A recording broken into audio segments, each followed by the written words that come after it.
এসআইআরটা হচ্ছে কি দেখে? 2002 সালের লিস্ট দেখে। এই 2002 সালের লিস্টটা ভুল করেছিল কারা? বর্তমান বিএলও নাকি সেই সময় থেকে? তাহলে যদি এই 2002 সালের লিস্ট দেখে এসআইআর করা হয়ে থাকে, তাহলে সেই 2002 এর লিস্ট দেখে একটা সাধারণ মানুষ বুঝতে পারবেন যে কত হিউজ পরিমাণে মানুষের টাইটেল নেই, কত হিউজ পরিমাণে মানুষের অক্ষর ভুল আছে, নাম ভুল আছে। আমরা তো জানি নাম মানে কি একটা প্রকৃত অর্থ। হিউজ সংখ্যক নাম আছে যেগুলো প্রকৃত কোনো অর্থই বহন করে না। তো সেই সমস্ত নাম নাম হয় কি করে?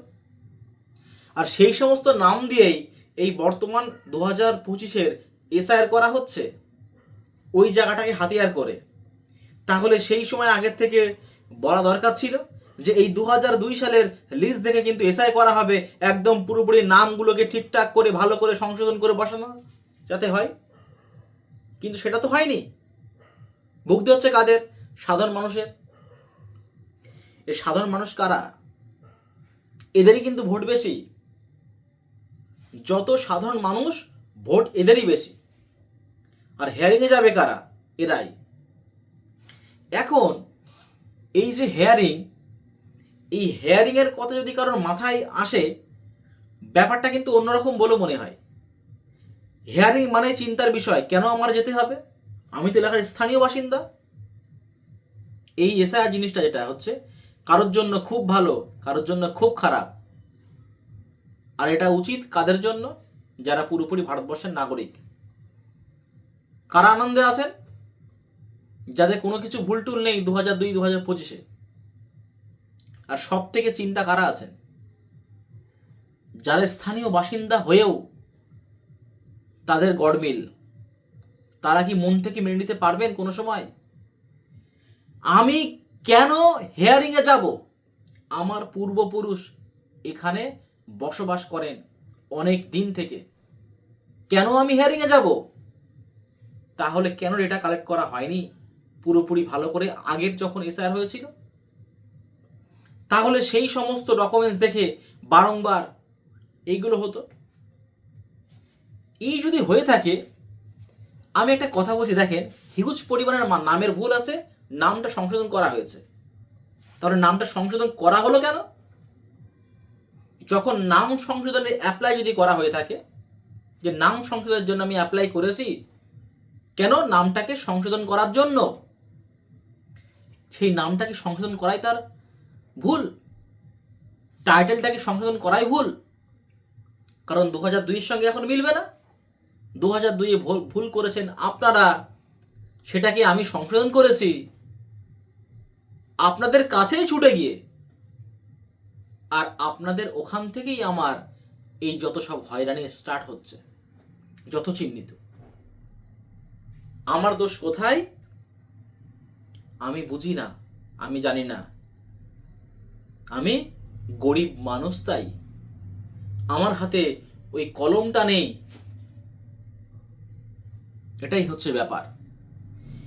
এই হেয়ারিং, এই হেয়ারিংয়ের বর্তমানের যা পরিস্থিতি, খুব খারাপ জায়গায় পৌঁছাচ্ছে। ড্রাফট লিস্ট কিন্তু অলরেডি বানানো স্টার্ট হয়ে গেছে।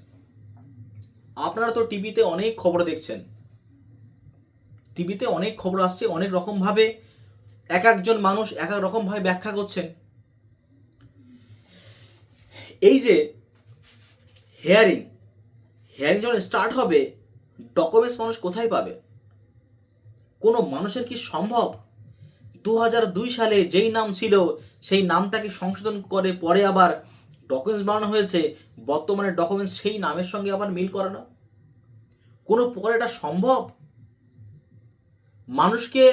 মানুষের কি সেই আগেকার আগের জন্মে কি ফেরত যাওয়া কোনো প্রকার সম্ভব? সে তো আগের জন্মের মতো। আজ থেকে 23 বছর আগে হয়েছিল লাস্ট এসআইআর। কত মানুষের টাইটেল থেকে শুরু করে নামের স্পেলিং থেকে শুরু করে হিউজ সংখ্যক পরিমাণে ভুল রয়েছে। তার জন্য কি করতে হচ্ছে? দৌড়াতে হচ্ছে। এখন মানুষ খেটে খাবে নাকি এসআইআর এর জন্য কাগজপত্র নিয়ে দৌড়াবে? আচ্ছা, আপনারা বলতে পারেন এই যে সমাজে বর্তমান পরিস্থিতিতে কটা বাড়ির ফ্যামিলির একটা মেম্বারই কাজ করেন? ফ্যামিলির একটা মেম্বারই কাজ করেন আপনারা বলতে পারবেন? খুব কম। আপনারা একটুখানি যদি গ্রামের এলাকার মানুষ হয়ে থাকেন বা যদি আপনারা খোঁজ নিয়ে থাকেন তাহলে বলবেন যে গ্রাম অঞ্চলের যারা বাড়ির পরিবারের যিনি মেন সদস্য তিনি তো কাজ করেনি, তার সঙ্গে মহিলারা এখন নানান ধরনের কর্মে লিপ্ত, না হলে চলছে না। তাহলে সেই এই কাজ করবে না এই কাগজপত্রর জন্য দৌড়াবে? এই এখন এই হেয়ারিং কোথায় হবে তাও নিয়েও তো জল ঘোলা এখনো চলছে। কিন্তু যতটুকু যা পুরোপুরি আমি খবর পেলাম যে কোথায় কোথায় যে এলাকার যে স্কুলগুলো আছে সেই সমস্ত স্কুল, হাই স্কুলগুলোতে হেয়ারিং এবং ডিএম অফিস বা অথবা যে এসডিও অথবা বিডিও এরম হতে পারে হেয়ারিং। কারা নেবেন? যতটুকু যা মনে হচ্ছে যে বিডিও বা এসডিও বা যে সমস্ত অফিসের স্টাফরা, তার সঙ্গে বিডিওরা থাকতেও পারেন, নাও থাকতে পারেন। এখন বলা হচ্ছে একটা কথা, দেখেন আমি আমার এলাকার বিএলও, আমাকে দেয়া হচ্ছে কেন? যাতে আমি কোনো মানুষকে ভালো করে চিনতে পারি। তাহলে হেয়ারিং এর সময় যদি আমি না থাকি, একটা মানুষ পুরোপুরিভাবে আমি চিনি, সেই মানুষ এখানে স্থানীয় বাসিন্দা, তখন সেই মানুষের যদি ডকুমেন্টস ভুল থেকে থাকে, সেই যারা আসবেন স্টাফ তারা কি করে বুঝবেন? এখন এই কথা অনেকে বলতে পারেন বিওলারাও তো পয়সা কুড়ি খেয়ে, টাকা পয়সা একদম পুরোপুরি খেয়ে ওখানে তো বলতে পারে যে হ্যাঁ আমার এলাকার লোকজন।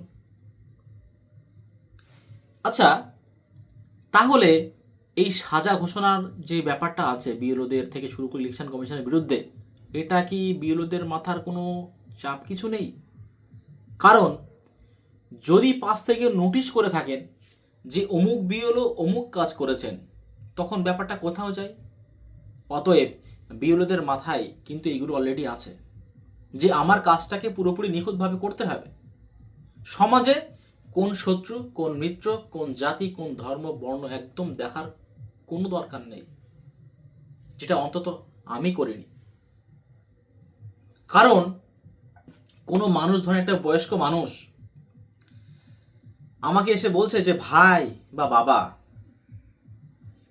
যে ওই খবরে শুনছি অত লোক নাকি বাদ যাবে, হ্যাঁ এত ভোটারের নাকি নাম ফেরত এসছে, আমাদের কি ফেরত এসছে, আমাদের কি হয়েছে ব্যাপারটা? এটা কিন্তু কথাগুলো ঠিক এইভাবেই আসছে। কি হবে ব্যাপারটা? আমাদের কি ভোটারের থেকে নাম কাটা যাবে? কারণ যে সমস্ত মানে সমাজে যে সমস্ত কথাগুলো ছড়িয়ে অলরেডি আছে, কেউ বলছেন পাঠিয়ে দেওয়া হবে বাংলাদেশে, কেউ বলছেন ডিটেনশন ক্যাম্পে, আরও তো আসামের যে এনআরসির খবর তো অলরেডি আমরা জানি, বিহারের যে এসআইআর খবর সেটাও তো আমরা জানি। তো এই সমস্ত যে ঘটনাগুলো তো অলরেডি আগে ঘটে আছে, তা মানুষের কপালে চিন্তার ভাঁজ কেন পড়বে না? চিন্তা হওয়ার মতো কাজ অলরেডি আগে হয়ে গেছে। তা আমার যেটা বলার বক্তব্য সেটা হচ্ছে যে আপনারা ইমিডিয়েটলি আপনাদের বিএলওকে কন্ট্যাক্ট করেন যে আমার নাম বা আমার পরিবারের কোনো নাম রিভেরিফিকেশনের জন্য এসছে কিনা, সেটার পরিস্থিতি এখন কোন পর্যায়ে আছে, ওটা কি রিভেরিফিকেশন করা হয়েছে?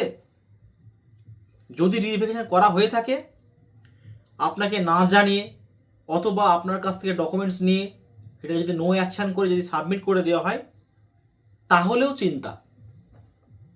আর যেইগুলোকে রিভেরিফিকেশন করা হয়নি, হাতে সময় ছিল খুবই নগণ্য, হিউজ সংখ্যক এমন এমন বুথ আছে 300, 400, 500 করে নাম বাদ এসছে, কারোর 100-র কমও এসছে।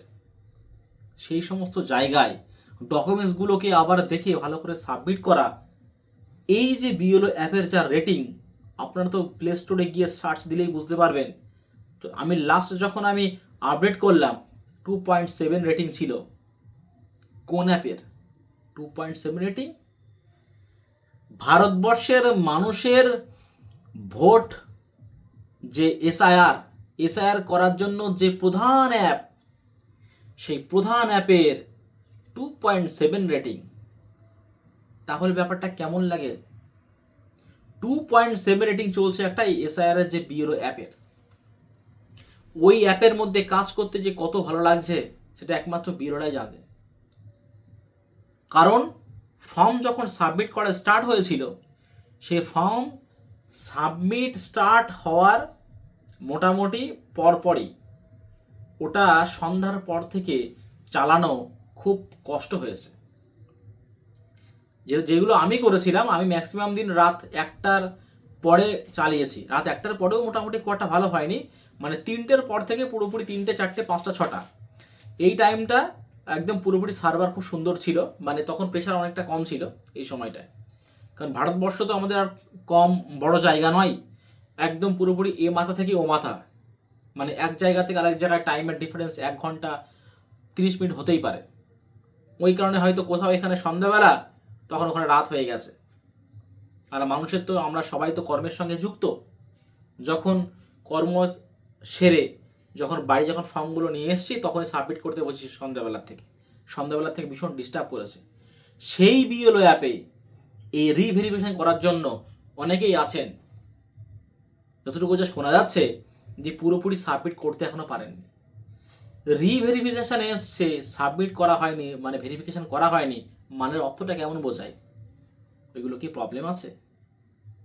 প্রবলেমটা কার? যে বিএলও সাবমিট করতে পারেনি, কার জন্য? সময় সংক্ষেপ এবং সার্ভারের প্রবলেমের জন্য। এর দায়গুলো কারা নেবে? সাধারণ মানুষ হিয়ারিংয়ে যাবে, রাতের ঘুম বন্ধ করে যে কালকে আমার সকালে হিয়ারিং, জানি আমার ভোটটা থাকবে কিনা। তো আজকে ভিডিও এই পর্যন্ত। চ্যানেলটিকে সাবস্ক্রাইব করে পাশে থাকা বেল আইকনটি ক্লিক করুন। আমি পুরো সম্পূর্ণ ডেটা যতটুকু যা পাবো আপনাদের সামনে তুলে ধরবো। আমাদের সঙ্গে জুড়ে থাকুন। ধন্যবাদ।